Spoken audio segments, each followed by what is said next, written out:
Hello everyone, how are you? I hope everyone is having a wonderful day. Welcome to my channel, The Last of Us 24 and new video your favorite series, The Last of Us. Subscribe to my channel for more new episodes of The Last of Us and new news. It's no surprise that HBO has continued to see success in recent years. The network that brought us critically acclaimed hits like The Sopranos, Game of Thrones, 6 Feet Under, and The Wire is always on its A-game, and 2023 was no exception. Despite their major miss in the now-canceled series The Idol, this year has been another big one for HBO, and 2023 started off extremely strong with the premiere of their live-action adaptation of the video game by Naughty Dog, The Last of Us. The Last of Us was certainly highly anticipated, but it went beyond any expectations I had for it. Created by Craig Mazin, Chernobyl, and Neil Druckmann, The Last of Us game, the series led by Pedro Pascal and Bella Ramsey tugged at our heartstrings and told a tale of humanity first and foremost. The second season is in the works, and the series is on its way to becoming one of the best HBO shows ever. But while The Last of Us is one of my favorite shows of 2023, it's not my number one. In fact, there's another HBO show that owned this year, and that would be the final season of Succession.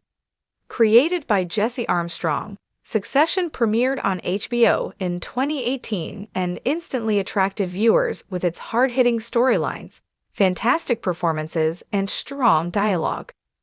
The series follows the wealthy Roy family who run a major media conglomerate. Located in New York City, we watch each of the Roys navigate their power struggles, societal roles, and pressure to win. Patriarch Logan Roy owns the company, but his eldest son Kendall believes he's the rightful successor to the job. As the seasons go on, Logan plays each of his children and makes them believe they could be CEO one day. And in the end, it's actually none of them. The fourth and final season of Succession aired on HBO from March to May of this year, and boy, that was some appointment television. If you didn't tune in to watch new episodes of the final season every Sunday night, you knew you'd have to steer clear of social media all night and casual work conversations the next morning. Not only was Succession Season 4 an emotional gut punch, but it was also very satisfying in ways we didn't see coming. It was both character and plot-driven, which really worked, and the cast gave it their all. The fourth season of Succession continued the siblings' fight for power leading up to Logan's death in the episode Connor's Wedding, which is without a doubt my favorite TV episode of the year. Jeremy Strong as Kendall had been my favorite portrayal throughout the first 3 seasons, and while he gave another great performance in the fourth, his co-stars showed up in the final 10 episodes with more emotional depth than we had seen before. I was especially impressed by Kieran Culkin's performance as Roman Roy, who developed quite a bit from the start of the show to the end. He had absolutely heartbreaking scenes, and I hope he wins the Emmy Award for Best Actor at the 2024 ceremony. If he ever deserved the award, it'd be for the final season. His portrayal of grief after Logan died was very compelling and stayed with me for a long time. As always, cast members like Sarah Snook, Matthew Macfadyen, Nicholas Braun, and Brian Cox were super strong as well. Alexander Skarsgård, who was introduced in the 3rd season as the Swedish billionaire Lucas Mattsson, returned for the 4th season and was an awesome addition to the main storyline.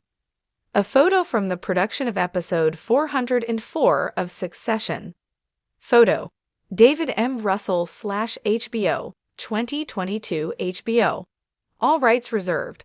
/ Throughout the seasons of Succession, the Roy siblings prepared for life without their father. But once he actually died, they didn't know how to act, understandably. Despite Kendall desperately wanting to take over the business, he didn't anticipate how heartbroken he'd be. The siblings were never exactly in touch with their feelings, but Logan's death forced them to confront them, even if it was in unhealthy ways. I never really liked the Roy siblings who could relate to them, but this final season finally made me sympathetic. I don't come from a billionaire family, but I have experienced loss.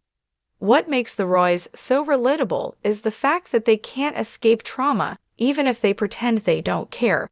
And even if they can't admit it, they're incredibly insecure.